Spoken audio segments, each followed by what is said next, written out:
কাজে যাওয়া বাদ দিয়ে কোথায় টোটো করে ঘুরে বেড়াচ্ছিস? ঘরে যে কোনো চাল ডাল নেই, সেদিকে তো তোর কোনো খেয়ালই দেখছি না। আরে মা, চাল ডাল নিয়ে এত চিন্তা করো না তো। এখন এই পেয়ারাগুলো খেয়ে নাও, তারপর আমি চাল ডালের ব্যবস্থা করব। কিন্তু এই পেয়ারাগুলো আবার কোথা থেকে নিয়ে এসেছিস বলতো? কোথা থেকে আবার আনবো? আমাদের বনের কবুতর দাদার বাগান থেকে এনেছি। চুরি করে এনেছিস নাকি কবুতরের সামনেই এনেছিস? মানে মা, চুরি করে এনেছি, কিন্তু কথা দিচ্ছি মা, আর কখনো কারো ফল চুরি করব না। এটাই আমার শেষ চুরি। তোকে বারবার বলি এখন আর এসব চুরি ডাকাতি করিস না। তোর বিয়ের বয়স হয়েছে, ছেলে পক্ষের পাখিরা যদি তোর চুরির কথা শোনে তাহলে যে কেউ তোকে বিয়ে করবে না। আর আমি তোর চুরি করা পেয়ারা কিছুতেই খাবো না। মা, এইবার খাও মা, বললাম তো আর কখনো চুরি করব না। এখন তুই কাজে যাবি নাকি লাঠি দিয়ে মার খাওয়ার শখ হয়েছে? না না মা, এত বড় মেয়েকে মেরো না, কেউ দেখলে যে আমি লজ্জায় মুখ দেখাতে পারবো না। আচ্ছা ঠিক আছে, আমি তাহলে কাজেই গেলাম। এরপর টনি সেখান থেকে টিয়ের কাছে চলে যায়। টিয়ে, মা তো কাজ করতে যেতে বলেছে, কিন্তু আমার যে কাজ করতে ভালো লাগে না। বলতো কাজ না করে কিভাবে টাকা ইনকাম করা যাবে? আমার মাথায় একটা বুদ্ধি এসেছে, চল সেই বুদ্ধিতে কাজ করব। কি বুদ্ধি টিয়ে? তারপর টিয়ে টনিকে বুদ্ধির কথা খুলে বলে, আর তারপর তারা দুজনেই পাশের বনে চলে যায়। টিয়ে, ওই তো একটা ধনী পাখির বাড়ি দেখা যাচ্ছে, চল আমরা ওই বাড়িতেই যাই।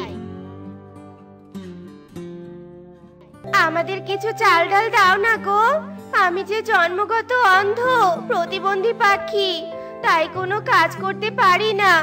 তোমরা কিছু সাহায্য করলে অনেক বড় উপকার হবে। তোমরা বুঝি পাশের বন থেকে এসেছো তাই না? কিন্তু তোমরা অন্ধ হলে এত দূরে কি করে আসলে? আমি তো অন্ধ না, আমি তো ভালো পাখি, তাই ওকে সাথে নিয়ে এ বনে এসেছি। মানে আমি ওকে সাহায্য করছি, তাছাড়া যে আর কোনো উপায় নেই। আমি যদি ওকে সাহায্য না করি তাহলে যে ওরা না খেয়ে মরে যাবে। ও, বুঝতে পেরেছি, তুমি এটা অনেক ভালো কাজ করছো। তোমরা এখানে দাঁড়াও, আমি এক্ষুনি তোমাদের জন্য চাল ডাল নিয়ে আসছি। এরপর টোনা কিছু চাল ডাল এনে টুনি আর টিয়েকে দেয়, আর টুনিও টিয়ে সেখান থেকে চলে যায়। বা টিয়ে, তোর মাথায় তো অনেক বুদ্ধি। তোর বুদ্ধির জন্যই আজ এতগুলো চাল ডাল পেলাম। কিন্তু এত তাড়াতাড়ি তো বাড়িতে যাওয়া যাবে না, তাহলে মা আমাকে সন্দেহ করবে। তাহলে চল আমাদের বনে গিয়ে নদীতে গোসল করব, আর যখন বিকেল হবে তখনই আমরা বাড়িতে যাব। এসব বলে টুনি ও টিয়ে তাদের বনের উদ্দেশ্যে রওনা দেয়। আর তখনই সেই পথ দিয়ে কালু উড়ে যেতেই দাদির সব কথা শুনে ফেলে।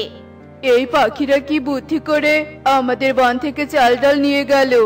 আমি তো কিছুই বুঝতে পারলাম না। আজ তো তোদের ধরতে পারলাম না। আর কোনোদিন যদি আমাদের বনে এসেছিস, সেই দিন তোদের পিছু নিয়ে সবটা ধরবো।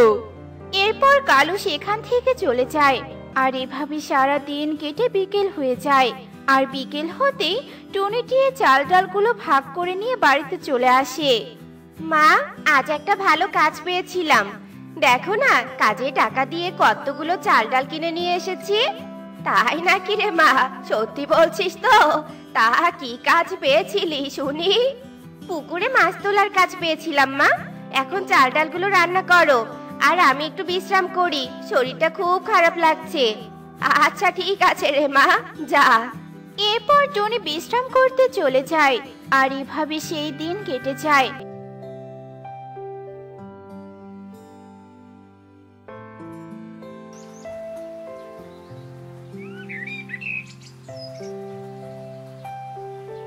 পরের দিন সকাল হতেই টুনি ও টিয়া আবারও পাশের বনে যাওয়ার উদ্দেশ্যে বেরিয়ে পড়ে। আর উড়তে উড়তে তারা এক পর্যায়ে পাশের বনে পৌঁছে যায়। টিয়ে, এই বনে ধনী পাখির বাড়ি কোনটা সেটা তো চিনি না।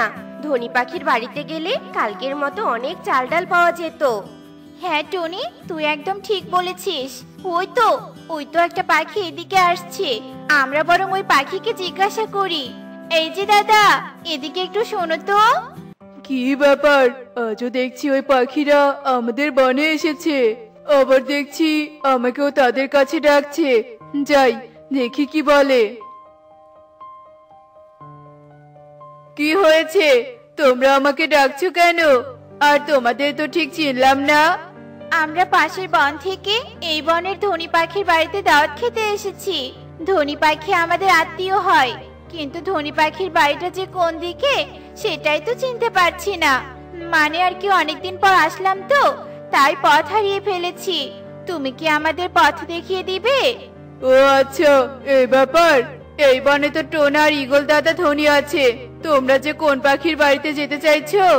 টোনা ধনী পাখির বাড়িতে তো কাল দাওয়াত খেতে গিয়েছিলাম, আজ ঈগল দাদার বাড়িতে যাব।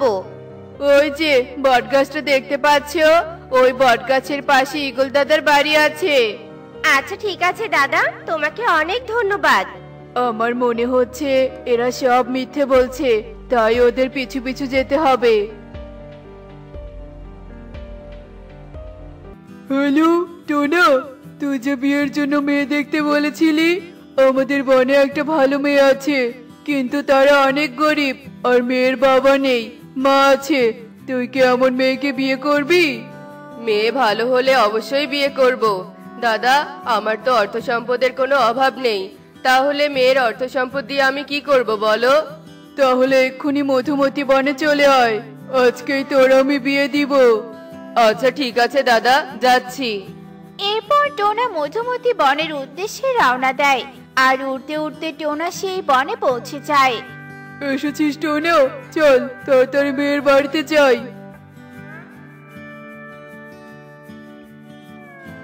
মাসিমা, টুনি কি বাড়িতে আছে? মানে টুনির বিয়ের জন্য এসেছি। টুনি তো কাজে গেছে বাবা, তোমরা বসো, কিছুক্ষণের মধ্যেই টুনি বাড়িতে চলে আসবে। তা ছেলের বাড়ি কোথায়? ছেলের বাড়ি পাশের বনে। এই টোনা অনেক ধনী পাখি, আর পাখিটাও খুব ভালো। একে দিয়ে টুনির বিয়ে দিলে টুনি খুব সুখে থাকবে। এভাবে সবাই গল্প করতে থাকে, আর এদিকে টুনি ও টিয়ে ঈগলের বাড়িতে গিয়ে অভিনয় করতে থাকে। বাড়িতে কেউ আছো? এই অন্ধকে কিছু টাকা পয়সা দিয়ে সাহায্য করো। ও আচ্ছা, এই ব্যাপার। তোদের চালাকির অবসান আজ ঘটিয়ে ছাড়বো। এ কথা বলে কালু ঈগলের ঘরে ঢুকে পড়ে। আরে কালু, তুই আমার ঘরে কেন ঢুকেছিস? বাইরে ডাকলেই তো আমি চলে যেতাম। আসলে দাদা, জরুরি কাজে এসেছি, তাই ঘরের ভিতরে আসলাম। কি জরুরি কথা রে কালু? এরপর কালু ঈগলকে সব কথা খুলে বলে। আমাকে এসব বলে ভালোই করেছিস কালু, ওই পাখিদের আজ উচিত শিক্ষা দিব। এই বলে ঈগল কিছু মরিচের গুঁড়া নিয়ে টুনিদের সামনে চলে আসে। এই নে কিছু খাবার, এবার খাবারগুলো খেয়ে বাটিটা দিয়ে যা দেখি। আমার খাবার চাই না দাদা, আমাকে কিছু টাকা দাও, আমি খাবার কিনে খাবো। আগে খাবারগুলো খেয়ে নে, তারপর টাকা দিব। কিন্তু দাদা, এগুলো তো মরিচের গুঁড়া, তাহলে কি করে খাবো? মরিচের গুঁড়া তো বটেই, কিন্তু তুই অন্ধ হয়ে কি করে চিনলি বলতো? না, মানে ভালোই একটা পথ বেছে নিয়েছিস শয়তান পাখি। তোদের এত বড় সাহস, পাখিদের বাড়িতে ঢুকে মিথ্যে বলে ভিক্ষে করছিস। আজ তো এই মরিচের গুঁড়া তোদের চোখের মধ্যে দিয়ে সত্যি সত্যি চোখটা অন্ধ করে দিব। না না দাদা, এই কাজ করো না, আমরা আর কখনো এমন অন্যায় কাজ করব না। আমাদের ক্ষমা করে দাও, ক্ষমা করে দাও। আচ্ছা ঠিক আছে, তাহলে এবারের মতো তোদের ক্ষমা করে দিলাম। এখন থেকে বনে গিয়ে কাজ করে খাবি। এরপর টনি ও টিয়ে লজ্জা পেয়ে সেই বন থেকে তাদের বনে ফিরে আসে। টিয়ে, কাল থেকে আমরা জমিতেই কাজ করব, কেমন? এসব অন্যায় করলে কখনো উন্নতি করা যায় না রে। হ্যাঁ টনি, একদম ঠিক বলেছিস। এসেছিস মা? দেখ মা দেখ, তোকে তো পাশের বন থেকে দেখতে এসেছে।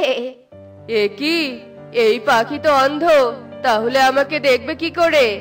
কই বাবা, আমার মেয়ে তো অন্ধ নয়, তুমি হয়তো অন্য কোনো পাখিকে দেখেছো।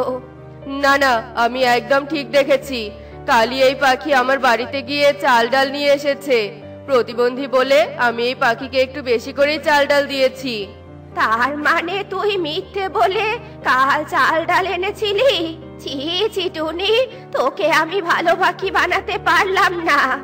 ভালো পাখি হলে আমি তোমাকে বিয়ে করতাম, আর এমন মিথ্যাবাদী পাখিকে আমি কোনোদিন বিয়ে করব না। পেঁচা দাদা চলো। দেখলি কত ধনী পাখি তোকে বিয়ে করতে এসেছিল, শুধু তোর এসব অন্যায় কাজের জন্য বিয়েটা ভেঙে গেল। মা, আমাকে ক্ষমা করে দাও, আমি এখন থেকে ভালো পাখি হয়ে যাব মা, ভালো হয়ে যাব। এসব বলে টুনি তার অপকর্মের জন্য আফসোস করতে থাকে। দেখলে তো বন্ধুরা, অন্যায় করলে কখনো না কখনো পস্তাতে হয়। এমনই সব মজার মজার শিক্ষণীয় টুনি পাখির গল্প পেতে আমাদের পাশে থেকো। আর গল্পটি কেমন হয়েছে তা কমেন্টে জানাতে ভুলো না কিন্তু। Bye bye.